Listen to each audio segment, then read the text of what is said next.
Hi, I'm Wilson Smith. Hello, I'm Cristal Campbell. Welcome to Breaking Chains.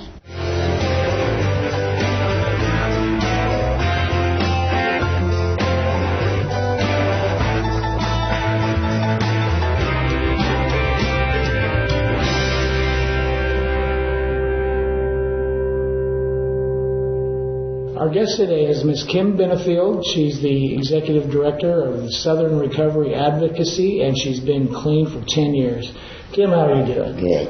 Good to be here. Hello, Ms. Kim. How did you fall into addiction? It started when I was 18, 19 years old in high school. I never felt a part of it, but we just did it for fun then, occasionally using. I think when I crossed the line was when I had my third child and I had emergency surgery, and they gave me a medicine that just made me superwoman. I could take care of the kids, clean the house, do everything I need to do, and hold a job. And it was a magical cure, and I started using them daily. So you would say you was a functioning addict the whole time? I was a functioning addict for at least 10 of those years. And then when I had that finally, where I could no longer work without it, I began to realize there was an issue. There was a lot of things going wrong. Your family don't talk to you anymore, those kind of things. What was your drug of choice? Opiates. Pain pills, basically. Mm-hmm. And my family had noticed some things because there'd been some changes, and they'd all made comments. But it'd been I had a sister and brother at the time, and they didn't do anything. But my sister partied a lot, and she'd been in trouble. But my family kept saying, "You're headed down the wrong direction." I was like, "No, I'm not. I got this." And then when it crashed was at the end of the divorce. Was basically it with my second husband. It just came crashing. Is that when you started getting sober? The first time, yes. I went to treatment for 9 months the first time, and got into recovery, and became an A&D counselor, and forgot what was important. Forgot what I needed to do because I had to stay active, and I didn't realize that. I did 5 years. I was good, did a solid recovery. The last 4 years of that time, I was in what we call a dry drunk. I was miserable. Life was miserable. The kids were miserable. Everybody was miserable. And I ended up leaving the job as a counselor and went home. And I'd been home, I guess, about I'll say 2 years, and I ended up sick one morning and ended up going to the emergency room and had kidney stones, and they magically gave me my drug of choice. And I took them as prescribed the first time, and my disease said, "Oh, you don't have a problem. You're good." Right. And that's when it picked up. It kicked off, and for 7 years I was back in active addiction. And I ended up homeless. I'd gotten a charge. I'd been in legal trouble. And I got really messed up, I guess you could say. I was living in an abandoned house. I wake up, I remember being at the house, and then the next thing I remember is I wake up in jail. And I'm going, how did I get here? I'm feeling around. Did I have a wreck? I didn't have a car.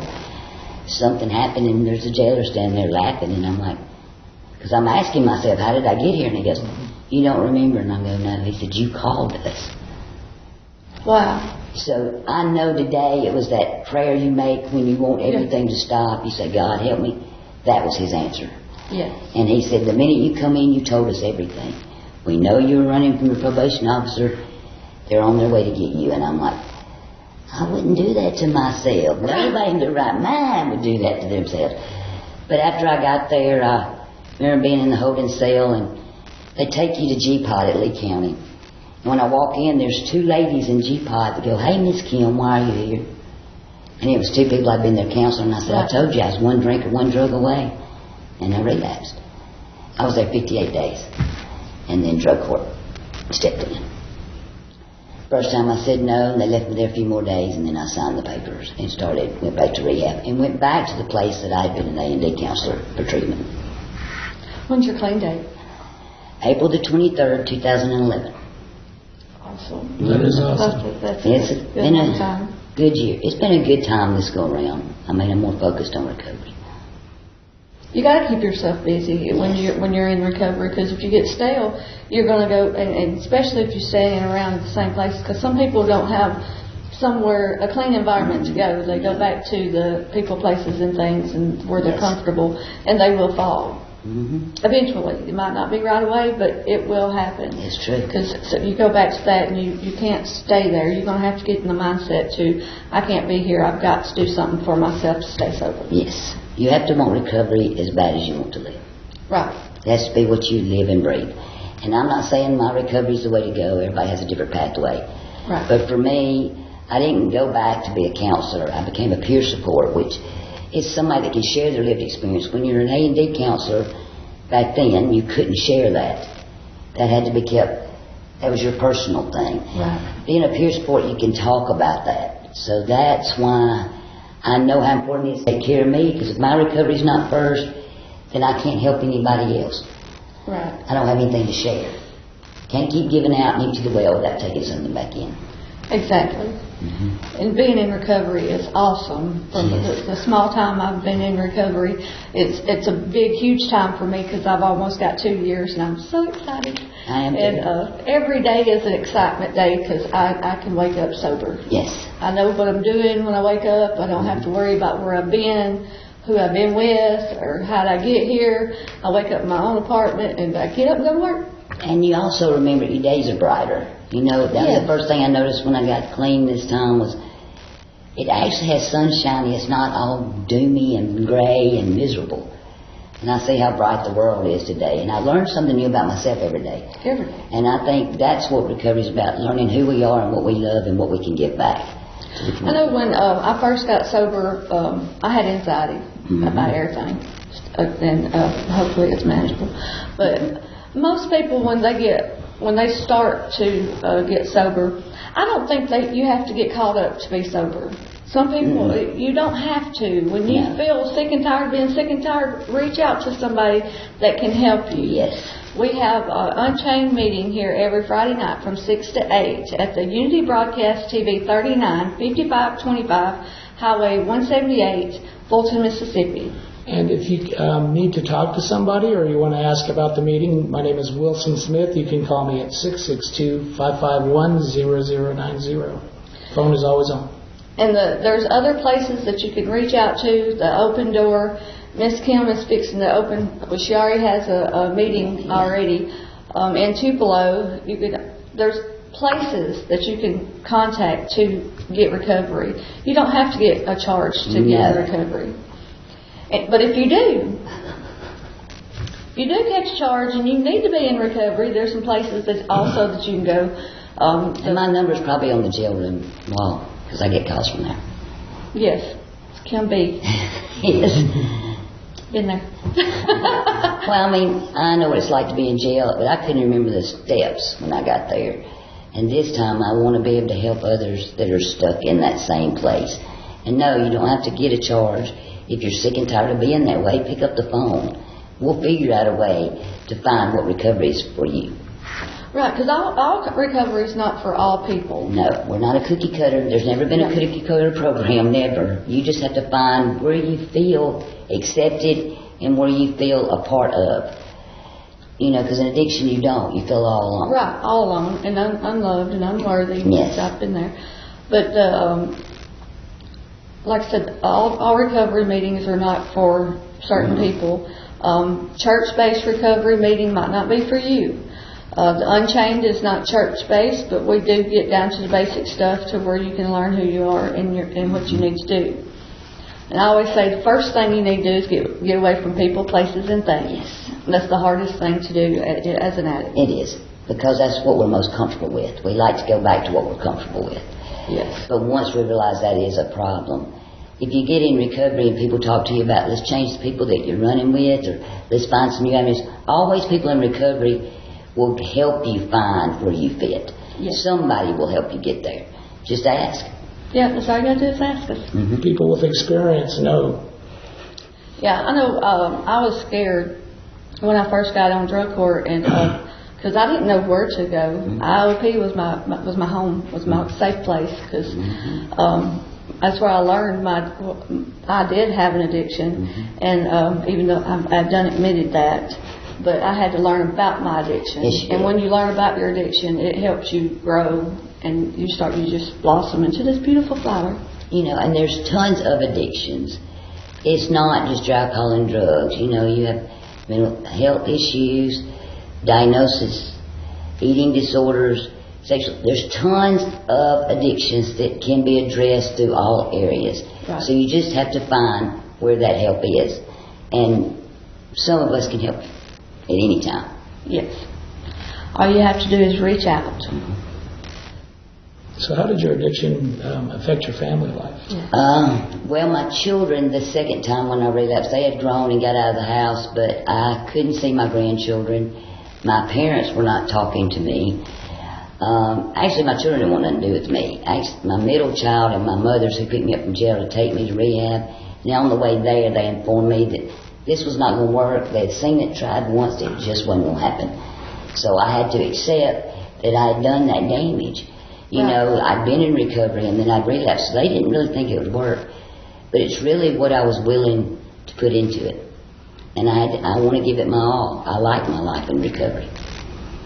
You got to really want it. And now we have a good relationship. Like, I help my mom.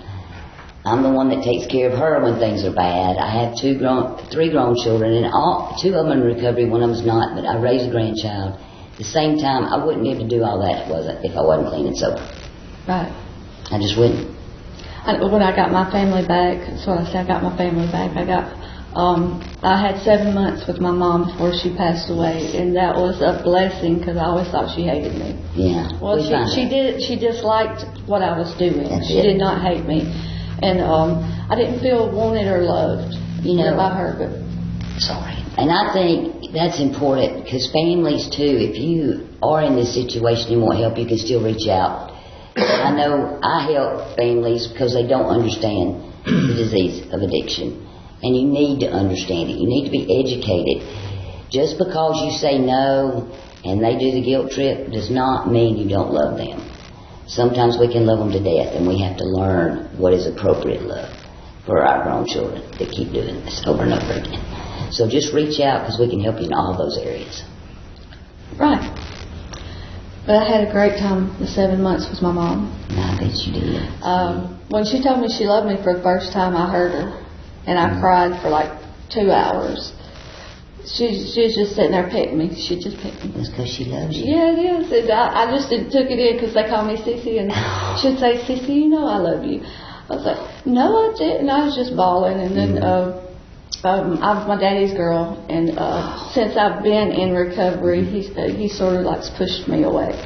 Oh, okay. But he has an issue of his own that I can't do anything about. And I'm letting him handle it. There you go. Because I learned in recovery that all things you can't do something about, you just leave it alone, you walk away from it, because God can take care of that. All. Yes. He can take care of my feelings, their feelings, and emotions that I had with that. Really? It really hit hard, and I just had to sit down and I can't do nothing about that. No. Can't change the way somebody feels. You're only responsible for your actions. Yes, and I learned that with my dad. I'm only responsible for Mikey actually, because he's my little brother and I love him to death, but he come at me when I first got sober. Yes. And now we have a relationship. We can talk to each other. Right. There's so much that happens in recovery that nobody can realize what it repairs. Yes. You just have no idea what it will do. And it does repair a lot of families, a lot of friendships that I had broken myself, and friends that really are truly friends are out for nothing. They just want to be your friend. They want to help you, encourage you, lift you up. And in addiction, you're like, I ain't dealing with that. No, you always think they want something. That's your addict brain telling you that, though. Yeah, the addict brain says they ain't gonna be over there because they want something. Because if they want something from me. Oops. Cristal found it funny that her phone went off. I'm sorry, y'all. I thought I put it on silent. It was on silent, just something important, probably. And it's probably our wonderful friend, Betty May. That's it. So, what tools do you use to stay sober? Okay. I do a lot of prayer and meditation. I keep a close contact with my higher power for 2 reasons. Left of my own devices, I'll destroy my own life. And in the job I do, I can't afford to give that kind of advice to somebody. So at the same time, I also have a RAP, which is called a Wellness Recovery Action Plan, that has everything I use in any type of situation. And I do a lot of educating myself. I go to a lot of trainings because I feel like the more I learn, because everything I've learned, that's what I can share with somebody else as long as I've done it. I can't share something I hadn't done. So if I find something that's like trauma, I've been to trauma training because there's a lot of trauma in my life. So I wanted to know, how do you deal with that? What do we need to work on? So when I started doing it on my own, I could share with somebody else. A lot of grief. I do a lot of grief training. Everything that I've experienced, I've tried to educate myself and go to a training to learn how to help somebody else and myself deal with it. By the way, this program today is sponsored by Unity Broadcasting Incorporated. You can find us on TV 39 on the air and Comcast 228, Metrocast or Max South on 22 or 88. And we'd like to thank them for allowing us to have this airtime this week. Thank you. What would be your advice for somebody that wants to be clean and sober other than just, I know that we said reach out, but to like for somebody that really wants to, but they're having trouble in their self of, do I? Because I'm comfortable where I'm at, but nobody's comfortable being beat. I think you have to ask yourself, do I want to continue living my life as it is? Am I at a place where I'm okay with this continuing? And if the answer is no, then maybe you should look at some different avenues. I tried controlled drinking and moderate using. None of that worked. And they tell you, just try recovery. If it doesn't work, you can always go back out. We'll refund your misery free is what they tell us. So basically what I look at, as long as I continue today doing recovery, my life got better. It wasn't miserable and I didn't have the doubt about what I'm doing. I know that today I'm doing what God intended me to do. I think we go through things. God lets us go through things to where we can be better people to help others. Because I've been through some stuff. And if you're being beat on, reach out to somebody because you are worthy. You don't need that. That was a hard thing for me because I remember my dad telling me one time, you must like it. Yes. And that stuck with me. And I'm like, no, I don't.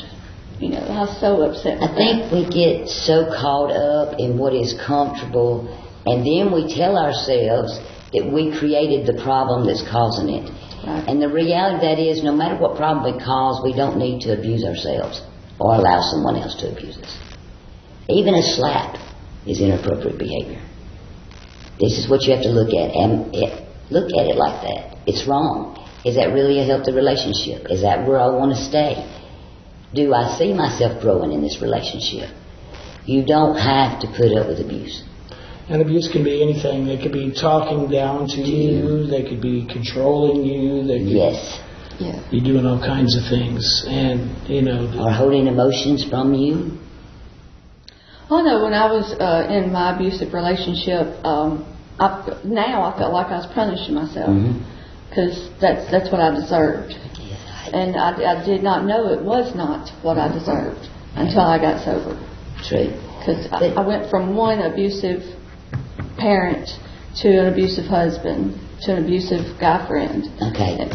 That goes to the same pattern of what I learned, I practiced, what I practiced, I became.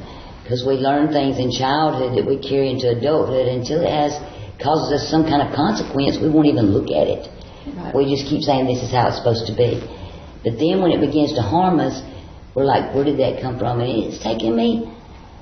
I know I was 2 years sober before I started looking at what is it that I kept telling myself, because I didn't want relationships. I was detached from feelings because I was never good enough, so there was no need in going there. Right. And once I learned that, I had to learn something different about myself. I am good enough. I do make mistakes. I'm a fallible human being. But who I am today, I know I deserve the good things in life. I don't accept what other people want to do to me if it's wrong. Right, you can always walk away. Now in recovery, you can walk away from the abuse, and like Wilson said, it could be verbal abuse, somebody belittling you and making you feel bad about yourself. That is not who you are. You are bigger and better than that. Men and women. It ain't just women getting beat on. Men get beat on too. Yes. And they don't need that either. And if you're in that kind of relationship, you could probably benefit from coming to either our meeting or Kim's meeting. We have the Unchained Recovery Group at 6 p.m. on Friday nights. Where's it at, Cristal? Unity Broadcast TV, Channel 39 Studios, 5525 Highway 178, Fulton, Mississippi. And if you don't want to come talk to a group of people, you can always call me. My number is 662-551-0090. My name is Wilson. And if you do come and you just want to talk to one person, one of us can reach out to you and be there for you and listen to you. Because that's what we're here to do, is listen to you to where we can help you direct where you need to go. May 1st is going to be our spring recovery celebration here at the Unity Broadcast TV 39 Highway 178 at 5525 Fulton, Mississippi. Everybody's welcome to come. We're going to be celebrating recovery. People are going to be out. Miss Kim's going to have we're going to have music and speakers, and we're going to have fun. Yes, we're going to have food and prizes. And some games for the kids. Yes. It's going to be an all-day event, weather permitting, for the outside stuff. So whether you're in recovery or not, it's a great place to come, and helps us raise money we're trying to get beds for people who need to get out of jail and into a recovery center. And so everybody's welcome. What's our goal for that, to get a person out of the beds cost $3,000 for cash for anybody to receive a bed for treatment. And they have insurance, but the waiting lists are so long to get these people. And there's so many that need beds, that have asked for beds and are waiting for somewhere. And if you can't get hold of them, you can always reach me at 662-322-1037. And I always answer my phone. She's very good at it. And it's good to have somebody to talk to, especially when you're first getting, trying to make your mind up whether you want recovery or whether you want to stay where you are. Just reach out and talk to somebody. Miss Kim, myself, or Wilson. My phone number is 662-397-9812. And we all answer our phones because we want to be there to help the next person. And that's what we're here for, is to help the next person. And I also have a group that is starting on Wednesday nights at 1018 North Gloucester, Tupelo, Mississippi. On the second floor. Second floor, yes. So Kim, tell us, what do you do in your counseling? Okay, I do assessments. A lot of times I do them for the drug court participants, but I do assessments to see what kind of treatment you need. There can be an inpatient, or some just need outpatient. Some have jobs, they just need an outpatient. Or if you can just find maybe sober living or groups. It depends on what we do our session. We talk about to see where you are, to see what you need, and there's tests you take. I also do recovery support groups. I also do MRT, which is moral recognition therapy for people that have come out of prison. This is a way to get them reunited in the community. I do that group on Tuesday nights. I also teach anger management. I've had 2 grief groups. Don't have one currently. Can always start one. And I'm wanting to do a peer support group for people that work with other people, to give them a voice for what they need. Because sometimes when you work in this field, you don't have anybody to talk to, and you carry that burden on the inside, and you need a place to release it. Not that we're going to downgrade anywhere when anybody works. It's to get the help a peer support needs. Right. And if you do come and talk to one of us, it is confidential. Yes. What you say to anybody in recovery is confidential in our recovery meetings. It's anonymous. Mm-hmm. It don't go anywhere it's between me and you. And that's when we direct you to where you need to go. Won't say nothing to, I just tell Kim your name, and she'll go from there. But it's nobody else's business but yours. What's going on with you? What's going on with you? And please, if you need that help, just reach out. Or if you're unsure, just reach out. We can always talk. Maybe you just need somebody to hear you. Somebody to listen, because that's what most of us want, is somebody just to hear what we have to say at this time. Yes. Because I know as a woman I love to talk. Even in addiction I love to talk. So I wanted somebody to hear me, to listen to me, and to understand what I was going through. But in my addiction there was nobody like that, because they want something. Yeah. They don't want to hear what you guys say, they just want... Yeah. Or if you're a mom with kids and you've got so much going on, sometimes you just want to hear a grown-up say something. I mean, because when the kids are talking, you feel overwhelmed, always reach out. We will help you in any way we can. Kim, for somebody who's coming to you for the first time wanting to get out of addiction, what's the best advice to give? Okay, it depends on what we come up with. It depends on how far we are. Now, if you don't have finances, and there's a lot of people that don't, or insurance, there are ways that we can work with you to help you for the road to recovery, to find where you fit. Depends on what the drug of choice is. There's so many questions. There's just not one pat answer. Yeah, I can't say this is what we'll do because I don't know that's what we'll do. Right. It's individualized. I don't think I've put anybody constantly on the same path.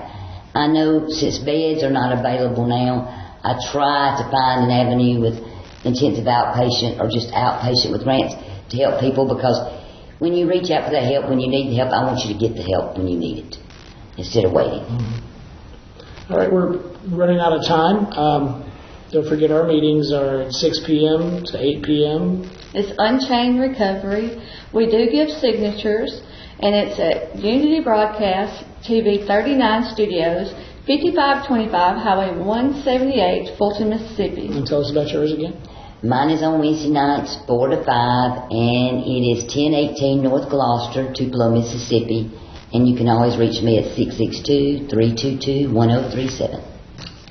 And you can always reach me at 662-551-0090, and I can direct you to Kim and various meetings around the area. I spend a couple days a week going to different meetings just to check them out, partly to make ours better, but also to know where to send people in those areas.